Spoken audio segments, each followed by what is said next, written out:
Moment of silence for the Ten of Swords, but don't worry, it's fine. This is the Ten of Swords from the Night Sun Tarot, and yeah, we probably need to stroke a bunny, you know, it's okay.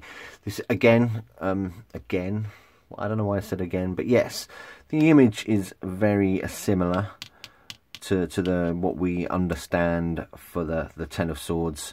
The Ten of Swords is a grim card, you know, many people, and off and on, I've been one of them, kind of see the Ten of Swords as potentially the worst card in the tarot deck.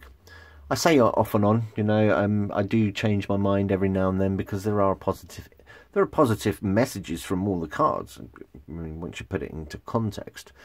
But when you think about the Ten of Swords in its traditional interpretation, you think of exhaustion, giving up, betrayal, ruin.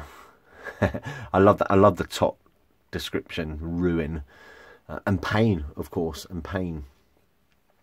And yeah, I mean, you can tell here that this guy could potentially, I mean, he's definitely wounded, isn't he? You know, and if you've got that many swords in those places, you're probably not going to be alive, really, are you? I mean, they're definitely going to pierce his heart.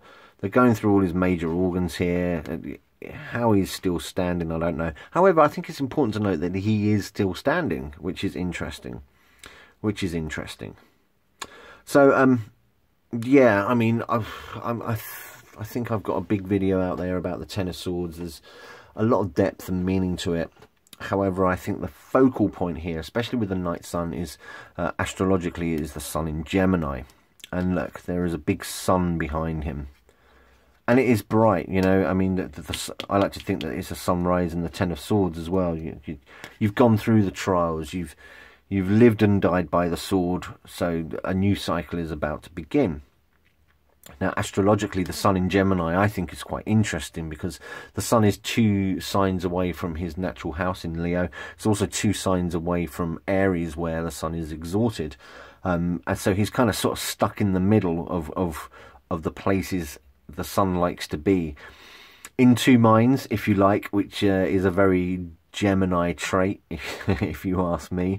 So yeah, it's an interesting position for the Sun to be in, but the Sun is there, you know, it's risen, it's up, it's giving new life. And I do find it very interesting that in the Night Sun, if I could just focus that you have this new life one side of him and it's a little more sparse on the other side of him. I think that's important.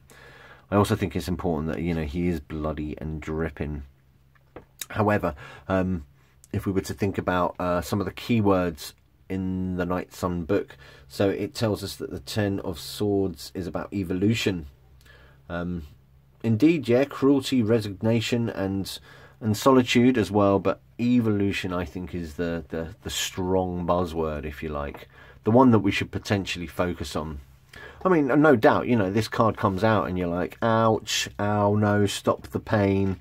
And, well, you can't just ignore it, you know, you're not going to remove this card from the deck, are you? But yeah, you think about also that the tens are that end of the cycle, so you've accomplished something. Totality has been achieved, even if it is death by the sword.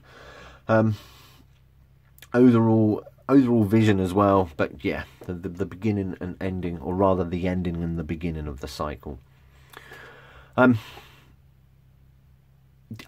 Yeah, of course there are metaphorical elements to the Ten of Swords, but there are also literal elements, you know, the one of pain and of suffering and finality. Definitely. This poor dude. I also get a kind of a Hanged Man vibe from this card. You don't really reverse the Night Sun deck. You do more so in Dignitary, but I can't help thinking that the Ten of Swords does have a... Because let's face it, he's not screaming in pain. He's still standing, although, you know, if we reverse him, he's still hanging there. Maybe that sword is piercing into the ground, but you get that kind of motif of the sun illuminating his head. You mustn't forget we are in the suit of swords, so it's about the mind, it's about logic and reason. You know, and maybe that sense of defeat is illuminating in a way. I honestly don't think it's an accident that this imagery is similar to the Hangman. despite the fact that we're in the Suit of Swords, in the element of air. It's the sun, it's hot, it's dry, it's Gemini, but it's a similar sort of vibe for me. So there you have it. That is the Ten of Swords from the Night Sun Tarot.